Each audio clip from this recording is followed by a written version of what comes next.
Do you feel like you need God's encouragement and wisdom throughout the week to take hold of His promise to fly like an eagle? You've come to the right place. Welcome to Eagles on the Hill.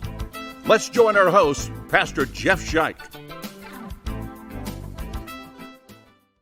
All right, people, I am your host, Pastor Jeff Scheich. Thanks for joining us on this edition of the podcast on this Thanksgiving week here in the United States as we pause to remember and give thanks to God for His blessings in our lives. So we want to thank you for joining us as we join together following Jesus and draw strength from Him to fly like an eagle. Today, as we think about, as we remember, as we get ready to celebrate Thanksgiving, I want to give you a little quiz here, just one question quiz. And that's this: the first Thanksgiving was celebrated in what year? And I'll even give you 5 possibilities so you don't have to think of one on your own.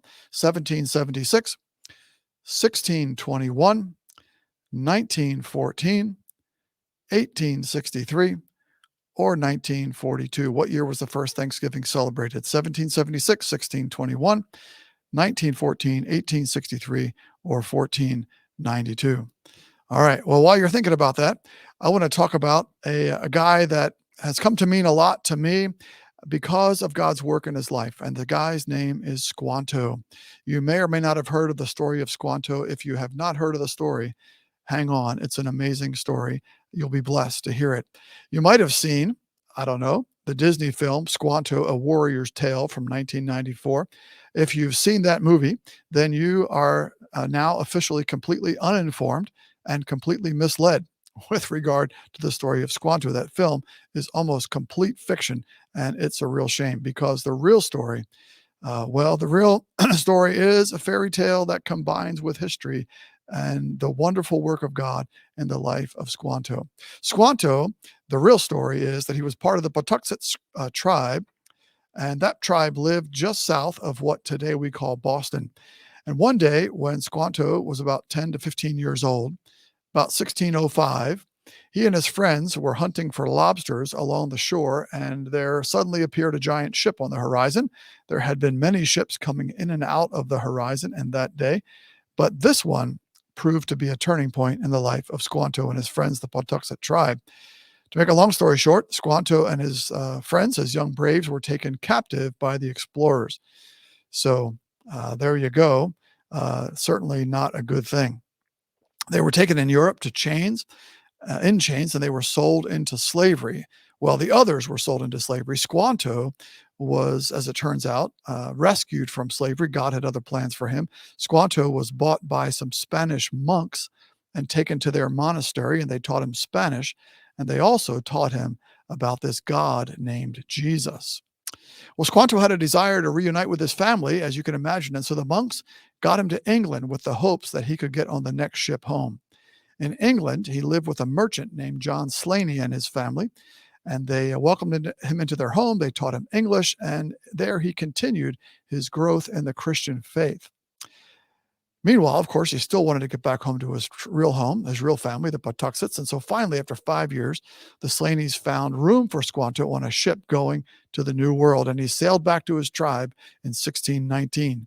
It had been 14 years since Squanto had last seen any of his family, and you can imagine his excitement as a 25, 30-year-old guy ready to get off this ship, meet his family, find out what had happened in their lives. He got off the boat, and it turned out the whole Patuxet tribe was gone.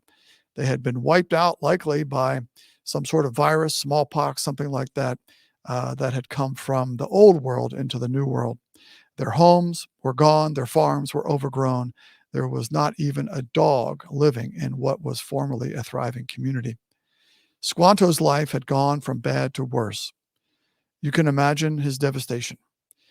What was this God doing? This God to whom the Europeans had introduced him. So alone and distraught, he wound up hooking up with a neighboring tribe and spent the next year with them. Meanwhile, a group of English Puritans who had had various run-ins with the church authorities set sail from England to Virginia in 1620, and there was a series of mishaps. The two ships wound up combining into one ship. That last remaining ship was called the Mayflower. And after a series of delays, the Mayflower finally made it across the Atlantic Ocean by November of 1620. However, it turned out they didn't wind up anywhere near Virginia. They wound up much further north in what we today would call Cape Cod. Because it was winter and impossible to make homes on land at that time, this group of 102 settlers lived on the Mayflower throughout the winter, and by March of 1621, half of them had died. In the spring of 1621, the remaining settlers headed to shore.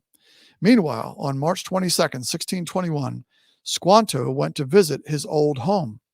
Why, we don't know. Maybe to mourn, maybe to reminisce, something.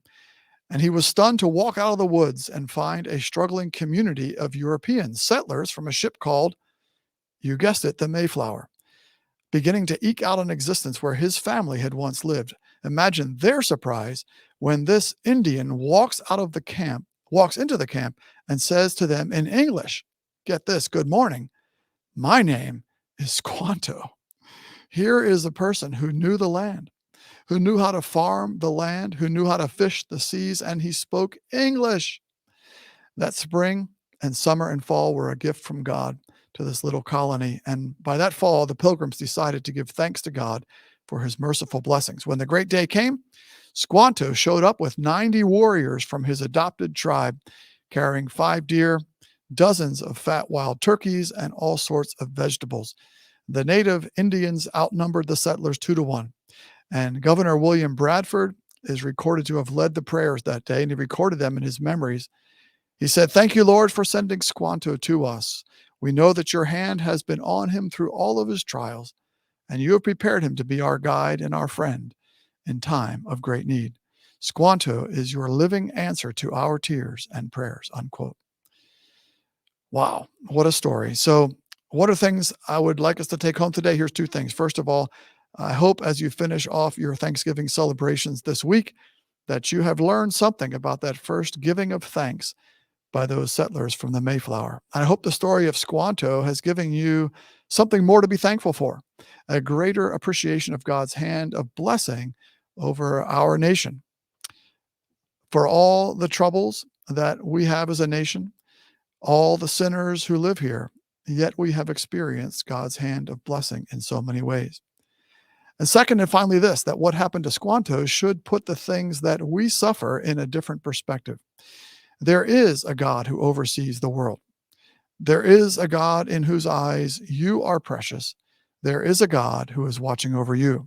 It's possible that some of us listening have been taken captive and enslaved in a foreign land like Squanto, but it's more likely, depending on who you are, that your ancestors may have been, but that we have not been. Nevertheless, it is not only highly likely, but certain that from time to time, bad things, even tragic things, have happened to us. This story of Squanto should remind us that God is still at work, that he's not forgotten you. He's not lost up there in the heavens. He provided for Squanto. And he who provided for Squanto and provided for the Pilgrims, he who has given his own son, Jesus, will he not also, along with Jesus, graciously give you all things? The scriptures are clear with that promise. God's provision for you today, this week, may not be obvious. It may not even be obvious this year, but his provision is sure. His hand is at work. By the way, back to that original question of when the first Thanksgiving was, the Pilgrims never actually called their fall festival Thanksgiving. In fact, though, throughout the early history of the colonies and the United States, there were many, many days of Thanksgiving proclaimed, but it wasn't until 1863 that Abraham Lincoln, in the midst of the Civil War, proclaimed a proclamation, the day of national Thanksgiving on the last Thursday of November, and that day has stuck from that point on. And so, at that time, we had our truly first day of national Thanksgiving on the last Thursday of November. So if you answered 1863 to that quiz earlier as the first Thanksgiving, you were right, sort of. But then again, if you answered 1621, you were right, sort of. Thanks for listening to the podcast today. That's what we have for you. We encourage you to write us at eaglesonthehill211@gmail.com. Let us know the ways in which you give thanks and possible other topics that you might want us to discuss here on the podcast.